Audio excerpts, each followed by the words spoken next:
Tonight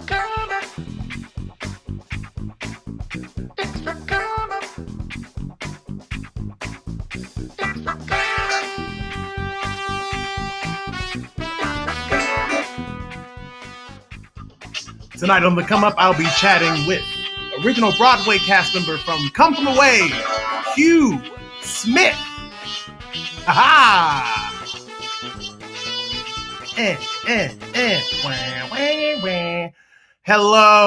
Hello, friends and people of the Come Up universe. My name is Nick Whitcomb, and this is The Come Up. I am so excited that you are here tonight. I'm so excited that you have decided to be a part of this amazing evening, and I'm super excited. I think that the show is going to be amazing, and you're going to have a really good time with my guest today. Hold on, I feel like you can't hear me. Super excited. Oh, there we go. You can hear me. Okay, great. Just making sure.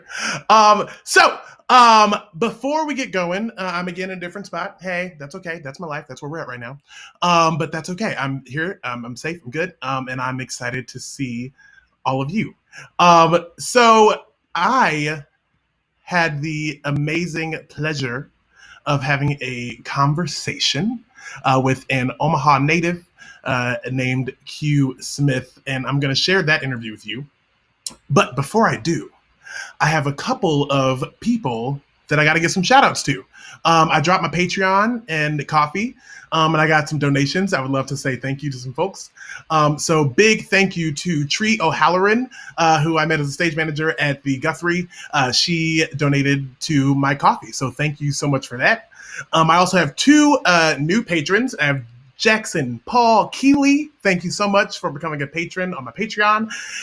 And Christina Flutie, thank you so much for becoming a patron on my Patreon and also joining the Come Up universe. If you want to know more about how to become a patron or how to join the Come Up universe or how to co-host a show with me, go on over to my Patreon or my website and you'll find all the info there. Okay, so it's been a long week. I am tired of talking, and my birthday's tomorrow, so I don't have to.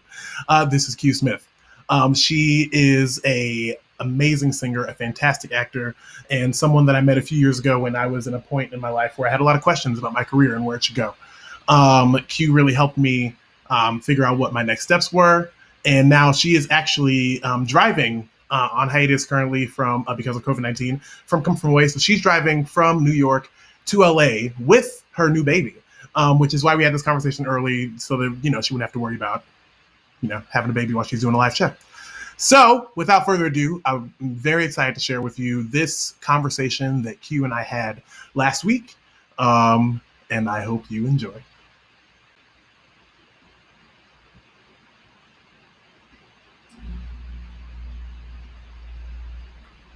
I talk too much, and I don't know when I'm going to start, so I'm just going to keep recording. Thank you so much for doing this. I'm so happy you're here. Can I tell you my Q Smith story? So I was listening to Come From Away, and I heard I Am Here, and I was like, that's a Black woman, her voice is gorgeous, and why don't I know her? Like, I feel like I should know her. Because I'm the friend that people come to and they're like, who's this random person? I'm like, this person. So I was like, how did I know this voice? And then I looked it up and I was like, oh, she's gorgeous. Oh, she's from Omaha. Wait, I think I do know her. And I remember that you had come to my class and when I was in high school. And so it wasn't until I was in Minneapolis in 2017 when I got my equity points and then the equity dropped the amount you need to join. And I was like, oh no, like, should I join? Should I move to New York? What should I do? Should I go to Chicago? And I literally just emailed you from your website and you responded. And we're like, yeah, call me. And I called you after Come From Away, and I was kind of starstruck because I was like, oh my gosh, she just finished being an Islander, and now she's here. Like, I'm supposed to be. It's amazing. So you're so gracious and wonderful, and I just thank you for doing this and being here for this experience. Well, thank you. It's my pleasure. I think you're one talented, fun, loving human being, and I'd love to get to know you more. And we're off here, when we come back to New York, whatever, we need to have a little wine, some cheese and wine. Sip. And cheeses, that's good. Yeah. So you're from Omaha. And when I told folks that you were going to be on the show, they got super excited. We talked a little bit about Eshell Childers earlier. You know her as Brooks, but Eshell Childers. I think her last name was Brooks. Yeah. Wow. Noriette Jordan was very excited. That's my sister. Yeah. So it was kind of this cool moment to be like, hey y'all, like we're all gonna get to catch up with you, like because they're all watching. So I know. what was your Omaha experience like? You know, as someone that wanted to work in performing arts, like Omaha is not the first place people think of, but you got, you know, I think you had a pretty good career there. So what was that like for you? Yeah, Omaha's a great place for art. I call Omaha like a big little city. You know what I mean? It has a lot of opportunities there, just as many opportunities as any other big city. And growing up, you know, I grew up singing at church in the children's choir. And my mom had a group called SS and Company, which stood for Shannon, Sensoray, and Company, and I was the company because I was the youngest. And she would write plays, and we would recite poetry by famous poets, African American poets, and my grandmother would write plays for the church, and Christmas plays, Easter plays, and then passed on to my mom. And then I took more of the performing aspects, and my dad was a photographer, so art was very accessible to me. But I never thought I would be an actress. That was far from my mind. So I got involved, I think, in Indian for children's theater playwriting class, like when I was maybe 11 or 12, and I thought that was fun. And I also performed during Black History Month and just sort of around town with singing songs and having fun. And still never wanted to really do theater. Never thought it was, would be a career. And then changed to the Rose Theater. And I would volunteer there or take acting classes there. And then I auditioned for some community theater, Dreamgirls being my first audition. And at the old Center Stage Theater. And then Omaha Community Playhouse. I did Oklahoma there. And I was like, I'm kind of liking this musical theater thing. And then high school, doing the plays and musicals there. And then my teacher, Mr. Rebar, he was the one who encouraged me and was like, you should really think about doing this. My voice teacher, Mrs. Phyllis Dunn. And I was like, I can make a career out of this? He was like, absolutely. And so I started looking into colleges probably around 11th grade. So my performance experience in Omaha was vast. I had a lot of different opportunities, got to meet a lot of different people, and do a lot of different things. Omaha's a great art. Yeah, I had kind of a similar experience. I spent most of my time at the Rose, but that allowed me to meet so many people. So many people come in and out of Omaha and are doing amazing things, and people have done amazing things and have great connections elsewhere, which is just amazing as well. So when did you make the move to New York? And what was your deciding factor? Like, at what point were you like, I think this is what I got to do? Well, it's interesting because it's not like everyone else's story. I graduated in 2000, and I thought I would go home to Nebraska, do a little side gig to make some extra money, move to New York maybe 6 months to a year later. And finished school with Kenny Glenn, who was my professor at UNO, because I went to UNO first before I transferred to Ithaca College. And he was working at the Rose, and he was like, there's an opportunity. We're going on this tour. It's called McFarland's Beautiful Daughters. And I was like, oh, yeah, I need a job. So I did this tour of McFarland's Beautiful Daughters. It was my first tour. And I thought I was rich. I saved a whopping like $600. Oh, I was like, woo! I was rich then. Mm-hmm. I was like, it's the best job I've ever had. You set up your own sets and you do the costumes, you do all of it, right? My first big contract was $450 a week, and I was like, ready. Okay. I am bucked. Yes. I was like, ooh, I'm going now. So anyway, I did that tour. I saved some money, and me and my parents went to Las Vegas not long after that. I think I was on tour for 3 or 4 months, and I was literally sitting in the car, and I got this, literally, if you would have touched me, I was burning. I know I'm being a little dramatic, but it's true. Like, I just got this immediate sensation, this immediate, like, aha moment where it's like, I gotta go to New York. I gotta go to New York. And I just blurted it out. And I was like, I gotta go to New York. And they're like, okay, calm down. I was like, no, I gotta go. As soon as we get back, I gotta go to New York. And my parents were like, you're not gonna move until like next spring. And I was like, no, as soon as we get back to Omaha, I gotta move to New York. And so got back to Omaha. I didn't have a computer, so I went down to the library. I love the library, public libraries. And went down, bought a one-way ticket to New York City for the following week. And I went to New York, and while I was on the plane, I looked up different auditions, and I circled 4 auditions that I wanted to go to the following day.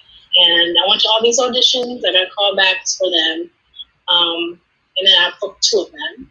And my first job was Smokey Joe's Cafe with Gladys Knight. And I didn't have a phone to call my mom and dad, so I had to go to a payphone and call them for that. I was like, hey, I just booked my first gig. And I think that's the reason why I was burning to get there, because I would have missed these opportunities, these auditions. And that's how it happened for me. And I slept on my big brother's couch. He's not a biological brother, but he's the nurse, Raymond. And I slept on his couch, woke up the next morning, and went to these auditions and had a gig a week later, basically. You got one of those stories that make people mad. Like you. I can't believe it sometimes. It took me a while to start sharing that story. Yeah. Because I was like, hey, I'm not trying to brag. I'm not trying to do anything. It's just what happened. It's the truth. And I know it's not everybody's story, but that's just, I was just following God's lead. Mm-hmm. Well, and that's the piece of it that I think is the most exciting, and the piece of the story that people need to do. I feel like people don't trust that gut noise. It's like, hey, you should do this thing. And I always tell folks, I'm like, they're like, what's the best way to get out of Omaha? Like, how do I get to the next step? I'm like, leave. But there's no way to get to New York unless you go to New York. Right. You can take all the steps you want, but you gotta actually like take that leap, trust that gut feeling, go out on your faith, and know that like it can work out for you, because something said it would. Mm-hmm. Yeah. Where are you right now? Chicago, New York, Omaha, Minneapolis. Where are you? I'm currently in Chicago. And yeah, I mean, I'm furloughed currently from my job at the casting office. But that's what's been interesting. I've been in TV and film world for the last 2-3 years. And I've been doing some singing. And I have an agent now, so I've done a little bit of some TV film stuff. I shot a pilot, it was cute. That sounds like I was a series regular. I was a day player on the episode that happens to be the pilot. So that was a blast. And I did a little movie. So I'm doing a little bit of acting stuff, but I'm pivoting towards directing, I think, at least for theater. Yes, I can see you doing that. I can see you doing that. You have brains. You have the vision.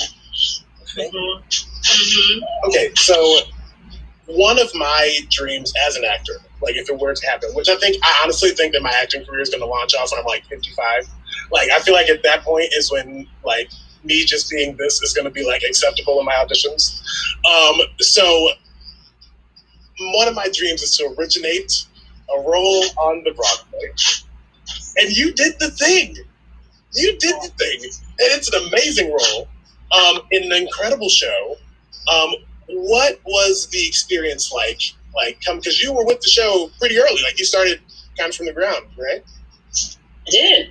They had done a workshop, I think, previously before I joined the cast. But yeah, this is my first original show. I've done so many workshops, so many readings, and you just hope that one of them will get picked up. And this, I've been in the business now about 20 years, and this was finally hit. It's like, oh my gosh. And it hit right. It hit real good. I love the show. I love everything about the show. Yes, I think it was 2016. No, 16, I think. We went to La Jolla Playhouse, and I was in Arkansas at the Arkansas Rec Theater doing Mary Poppins, and the agent called and was like, hey, they're looking for this role. I think I was the last one to be cast. I think they're looking for 2 more tracks, and I was like, okay, what's the show about? He's like, that's based on stories about 9/11. I was like, a musical about 9/11. Okay, whatever. I said, who's doing it? And because that didn't sound appeasing to me. You know, I'm like, well, it's the same dance about 9. It's not. I was here for that, too. I was here doing 9/11. One of the worst days in history. Yeah. And so he was like, oh, La Jolla Playhouse is producing it. I was like, La Jolla? I have never had the opportunity to audition for La Jolla. I've always wanted to, because once you get that audition, you know that there's a possibility for the show to move on to Broadway. I was like, oh, I can originate something. Okay, sure. I'll audition, so I put myself on tape. That was not in New York City. And the whole week I was getting callbacks via video messages, and I kept putting myself on tape, trying this role, trying that role, trying this dialect. I got cast. And so the first time I met the director and the rest of the cast and everything, it was first day of rehearsal. So I've been with it since the beginning. It was very challenging. This has been the hardest role I've ever done in my life. It seems like a very simple show, but it's so intricate and it's a delicate show. You have to approach it with, you can't approach it like any other show. And I've never portrayed someone who's still living, you know what I mean? A lot of times you do these roles, for me at least, these fictional characters, these fantastical, made-up, imaginative characters. So this is based on reality. And it was very challenging, it was an emotional pull as well. But we did it, we made it work. The choreographer put the choreography on our bodies, which I've never had done before, because we are a cast of, we're a mature cast. I don't want to say older cast, but we're a very mature cast. And so we move differently, and we all look different. We look like real people, right? And after the show, a lot of times people come up and say, I'm so thankful that you look like me, or, oh, I can do this show. There's like hope for actors who sort of given up in the business because they're trying to fit into this cookie-cutter look. When they see our show and see that it's possible that they can do it too. So it's been a dream, it's been a joy, and it's something that I will cherish for the rest of my life. Yeah. I'll just share that I'm one of those actors, because honestly, you know, I ended up behind the table because I thought that I needed to know behind the table because I would never work on stage. And so when I was working in Minneapolis, like, that was what was so interesting about the moment that I called you, is because that was the first time that I had been hired outside of Omaha in like 2 contracts, and I just worked at the Guthrie. Like, I was like, I'm good, y'all. Like, I can do this acting thing. Like, I just didn't know where to go and how to do it. And so, but then I got to Chicago and I ended up getting the casting apprenticeship at the Goodman, which then opened me to this whole other world of casting and kind of changed the whole course of my career. But, you know, listening to Come From Away before I moved to Minneapolis was kind of the fire that I needed to go to Minneapolis and be like, hey, yeah, like, I can do this thing. There's a show that says, and it's an ensemble-based show. I love, and it's about real people. And I think at the root of and the core of that show is the heart that's like, hey, like, we're all stuck here together. Like, sorry about it, like, but we got to deal with it, and we're going to deal with it and come out better on the other side. And I just love that show. And I love what you said about it being like some of the most challenging work we've done. Would you mind speaking a little more about, like, what about this process and digging into a real person is different than kind of layering on this magical thing or other type of character that we often end up playing? Well, first off, I play an older woman. I believe Hannah O'Rourke, who was Irish. She's an Irish woman who was in Queens. I believe she was in her early 60s when this happened. And so I'm not. And I'm not Irish either. I really thank our director and our producers for letting me tell her story. That's the beauty about art, it doesn't have to be, I keep saying cookie cutter, but it doesn't have to be. one way. Things, there's opportunity for everybody. And so they allowed me to tell her story, and going into it, because I had not done the workshop. I had done the workshop. I was so nervous. I was like, how do I approach this role? How do I do this and do that? And the director was so incredible. He was like, you have free artistic brain. I want you to tell the story, find a connection to it, which wasn't difficult for me. And I want you just to be cute, right? Instead of trying to put on a character, try to be older or be Irish or be whatever, just tell the story. And the costume does the work really. You know what I mean? They put me in a simple costume, put a wig on me, and I tell the story. I don't try to age myself with the voice or anything like that.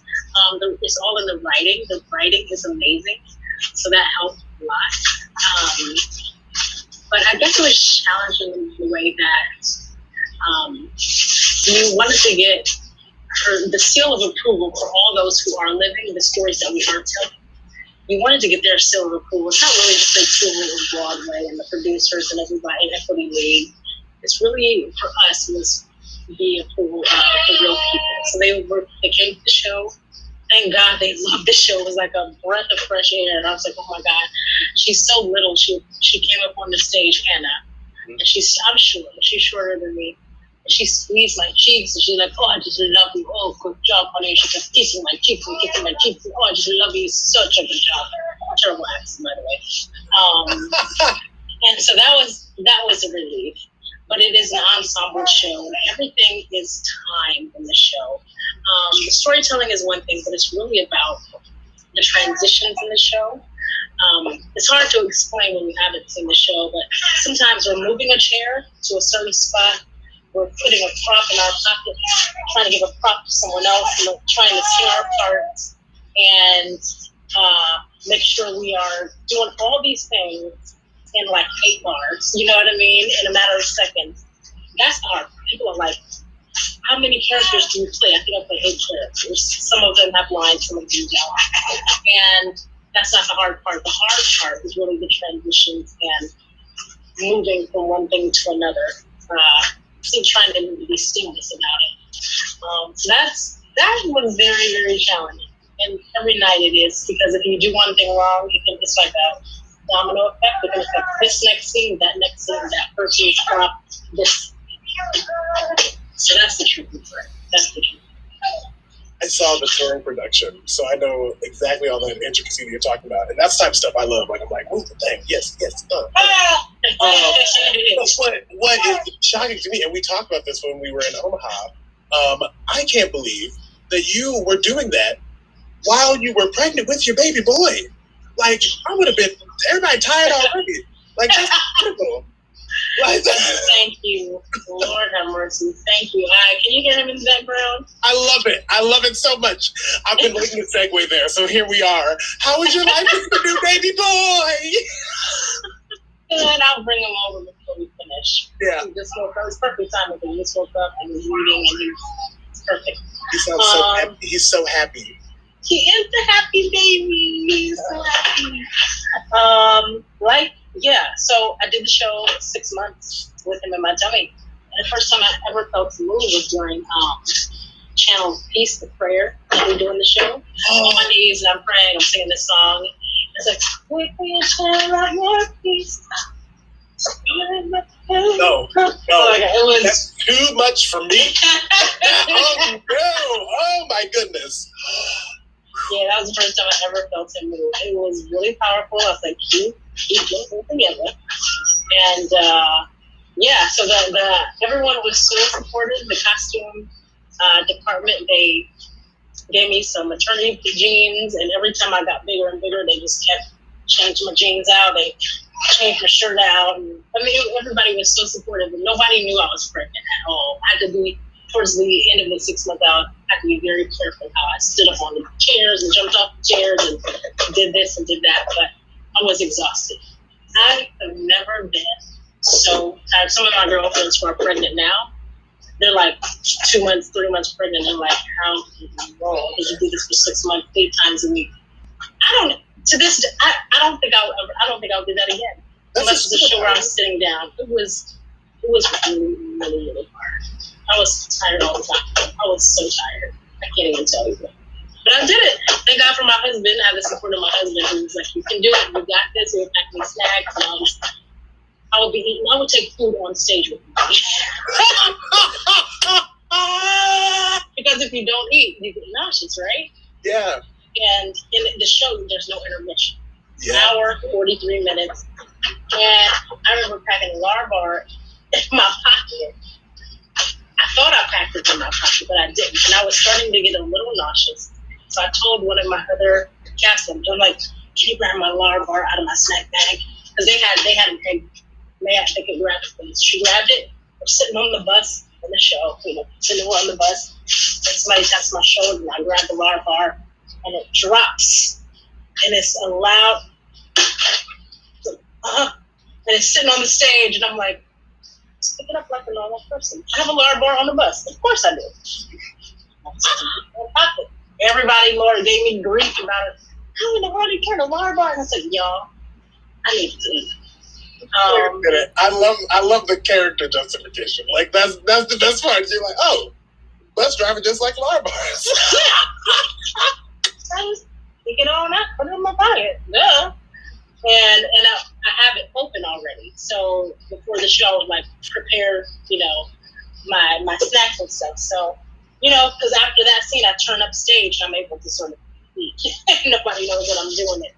But yeah, that was very tricky. But here he is, and COVID has happened, and I was supposed to start back the show April 26th or April 28th, whatever, and I kept saying, I want more time with him, I want more time, I'm not ready to go back, and lo and behold, I'm not back, and that's okay with me. He is almost 6 months old, and he's a joy of our lives, and I want him to be a mom, and it's a dream come true. While you played Hannah, a son growing inside of you, literally, did that shift the way that you were thinking about the role when you first started the rehearsal? Yeah, when I first started the rehearsal, I didn't even have, yeah, totally. I can connect to Hannah pretty well, right? I love her, I love everything about her, and her story, her journey. When I got pregnant, it was a depth. It didn't change anything, but it deepened everything, right? I just literally carried him in my body, but in my heart, and I carried her in my heart, just knowing the pain of losing your son. And I often attributed tapping into that emotion because we all know what loss is, and the closest person that ever passed away at that time was my brother. And watching my mom go through that pain, losing a son, it's nothing like it. It is nothing like it. And so I would sort of tap into my mom's pain, and, portraying Hannah's role. But once I got pregnant, I was like, whoa, this is deep. This is my blood. This is, you just have this mama bear that just, protection that just began immediately. Especially now today with the current affairs that's going on. Mm-hmm. Woo! It's rich, man. It's rich. I had a conversation with my mom yesterday, and I was like, she was like, you just gotta be careful. And I was like, Mom, but that's not the thing, and that's the part that's hard. And then we both cried together, and she was like, she's like, I think about it, but thank you for having this conversation with me to really express how the feelings of what's happening right now, because it's heavy. And I've been in a lot of conversations with theaters, and that's, I think a lot of people think I talk too much. I think I'm too loud, and I'm gonna keep being that person because I think that if we can't do it in our art form, and that's another thing that's so beautiful about Come From Away is it is a human story, and I typically don't like when people say that, but it's one of the shows that I can look at and say yes, authentically, it is a human story. And that, is feels so rare, especially in the industry that I love, which is musical theater. Like that's my bread and butter there.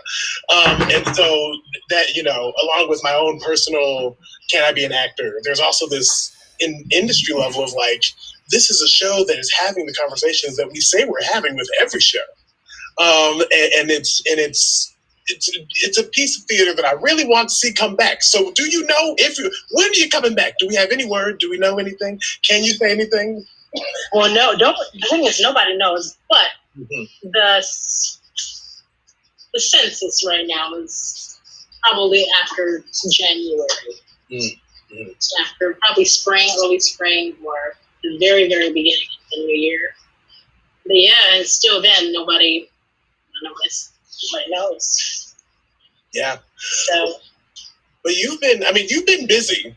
It's like somehow you're still doing things. Like, so what? I am busy. I don't know why. I am busy. I was recording. I'm associated with a theater company in Sonoma, California. It's called Transcendent Theater Company. They are, oh my gosh, it's an amazing theater company. You should, I need to be connected. I need to connect you with them. Okay, we like connections. Okay. Yep, there it is. Boom. Yeah. Done and done. It's beautiful. It's in Sonoma, California, wine country. One of my favorite places. But anyway, I just finished doing a couple of things for them, and first of all, thank you for asking me to do this. I feel so honored when people want to interview me or want me to participate in something that they're doing, something positive for the community, or a fundraiser. I can't always do it all. But I do try. I really do try, because I'm grateful that people think enough for me to ask. Because people don't have to ask. And so sometimes I have to say no, but for the most part, I do try to always say yes, because I'm grateful, first of all. And the people that ask me are normally friends or people that organizations that I admire. And I don't know. That's just keeping me busy. I'm a product of yes. I say yes a lot. Sometimes to a fault, but I do. And if I can help an organization, help somebody give an extra $1, I'll do that. You know, why not? It's just a few minutes off in my back. But I am busy with things like that. Yeah. Love it. Well, of course, I feel like one thing that I wish was better in the Omaha community is knowing our history. I want everyone to know where we came from. I feel like there are a lot of institutions that don't exist in Omaha anymore that were these incredible artistic spaces. There are a lot of artists. Like, I mean, in my eyes, you're a hometown hero. I mean, you did the thing, and you stepped out on faith and did the thing, and you come back and you give back to the community, and that's the work. You know, I think people are always talking about, like, what's the work? Like, how do we? And it's like, be like you. Like, go be amazing. Go, Richard A. Rombrow, go be the first Black woman to get a lead role on Mary Poppins, and then come back and like share with us your experiences and your knowledge, and try and help platform folks from here to that next level. You know, so I hope to be a little bit like you someday.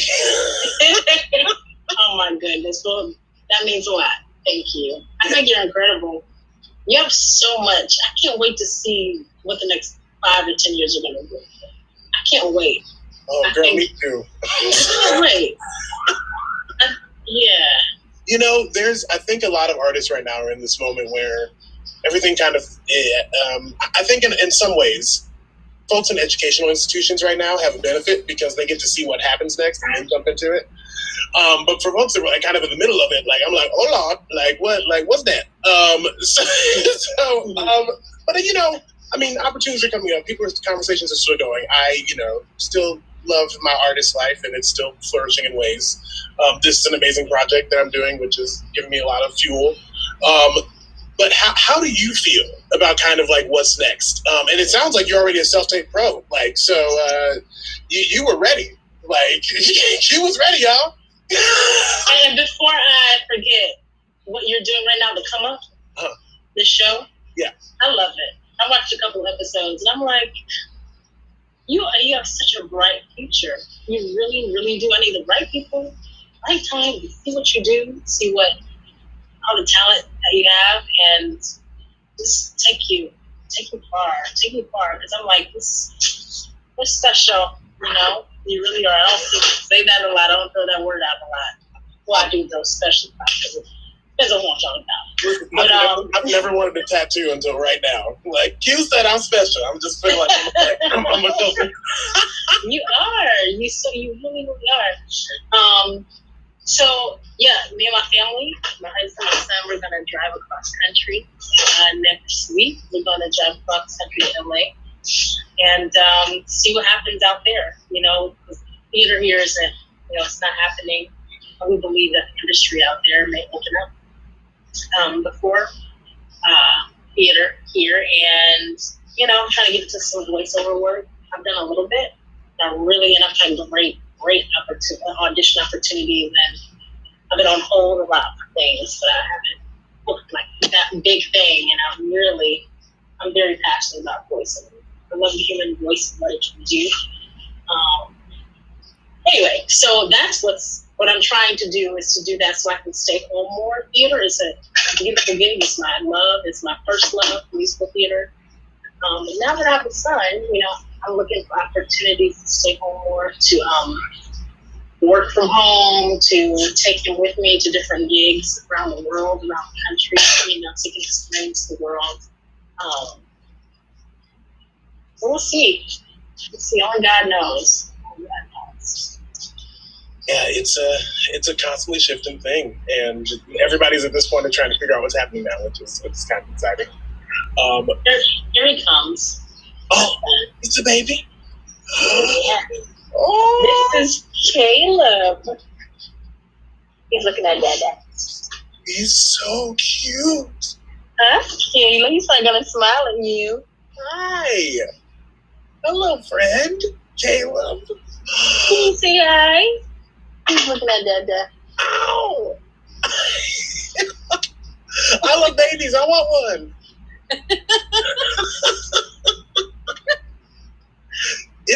That's a whole life. You're holding a whole human. Oh my gosh, he is a joy. He is my joy. Look at these guys. Okay, so there comes, as my mom would say, no guys. No, okay. So me and my friends get into not arguments, friendly debates often about musicals and things. We talked about Waitress, and he was talking about how the moment at the end when everything changes happened. He's like, it was such a quick turn, like it was so fast, like that's not how life is. And I, like, not having ever had a child or being, I was like, no. I was like, you don't know what happens the moment that you were holding your child in your arms. Like, I was very indignant about it. Was I right at all? Can you just, for this moment, tell me that I was right? Absolutely right. Nick was right, everybody. Nick was right. You heard it here first on the come up. Wow, Q, I just am so thankful to you for taking time to chat with me today, and for my birthday episode. Tomorrow's my birthday. Well, in like talk show world, I have to talk to you before. Tomorrow's my birthday. And this is a name to you. Happy birthday to you. Happy birthday, dear Nick. Happy birthday to you. Happy birthday, Nick. Yay. I don't need anything from anyone else. We're all good. Like, I'm good. That voice of yours, sir. That voice of yours. The world needs to hear. Listen, maybe we can do it. Maybe we can do a little duet someday. Yeah. I don't know. I can't sing next to you now. I can't sing like that, Nick. You do. Are you serious? What if we do like the prayer? That feels fun. That's good. Yep. Mm-hmm. Okay. All right. You also heard that here on the come up, so I'm gonna text you. Okay. Pick me up on that. Q Smith, everybody. Thank you so much. Thank you. Mwah. For more on Q Smith, head to q.smith.com.